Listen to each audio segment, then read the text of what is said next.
is one of the most horrifying cases of manipulation, abuse, and murder. Let's dive right in. Led by Roch Theriault, the group operated in isolation in rural Canada, shielded from authorities for years.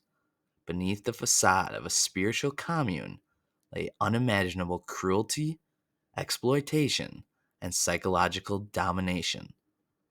The rise of Roch Theriault. Roch Theriault was born on May 16, 1947, in Quebec into a devoutly Catholic family. A bright but troubled child, Theriault left school in seventh grade, later becoming deeply interested in religion and apocalyptic beliefs. By his late 20s, he had turned to Seventh day Adventism, drawn to its emphasis on health, holistic living, and apocalyptic warnings. However, his obsession with control and prophecy soon alienated him from mainstream religious circles.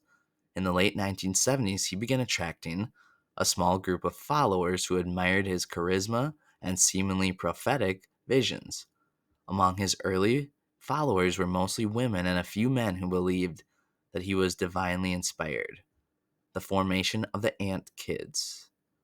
In 1977, Theriault declared himself a prophet chosen by God to lead his followers to salvation. He convinced them to leave their jobs, sever ties with their families, and join him in a remote location in Quebec. Naming his group the Anthill Kids to symbolize Theriault promised a utopian lifestyle. The commune operated under strict rules dictated by himself, he used fear and manipulation to maintain control.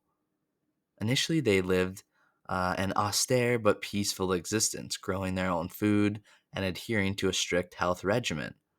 However, Theriault's behavior soon turned dark as he began enforcing extreme punishments and claiming absolute authority over his followers' lives. Theriault's paranoia and desire for control escalated rapidly. Believing that pain and suffering were forms of purification, he subjected his followers to horrifying physical and psychological abuse. His punishments included beatings, which followers were whipped, punched, and beaten with hammers, starvation. Members were often deprived of food for just minor infractions, and mutilation. Theriault performed crude, quote, surgeries on his followers, including amputations without any anesthesia. Women in the commune suffered the most under his rule. He fathered over 20 children with several different women, claiming it was his divine right. These children were raised in the cult and subjected to the same harsh conditions and indoctrination. The Anthill Kids lived in extreme isolation, making it really difficult for outsiders to see the abuses. Theriault cut off all contact with the outside world and instilled fear of divine retribution for any disobedience by his followers. He used religion to justify his actions, claiming that the suffering he inflicted would purify his followers' souls and bring them closer to God. The group's isolation was compounded by their constant relocation. When authorities or any concerned relatives began asking questions, Theriault would just move the commune to a more remote area. So here are some examples of some horrifying incidents that took place in the Anthill Kids cult. So, number one, we have Solange Boilard's death. In 1988, a follower named Solange Boilard died after one of Theriault's so-called surgeries. Believing that she had a stomach ailment, Theriault performed a crude operation using a knife and bare hands, inserting a tube into her abdomen. She died shortly after.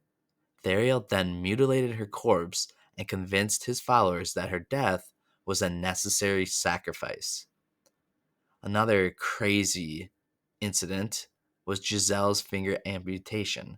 Another follower named Giselle had her finger amputated by him as punishment for attempting to leave. The procedure was done totally without anesthesia and served as a warning to the others who considered escaping. And finally, we have the children's plight. The children of the commune endured years of neglect and abuse.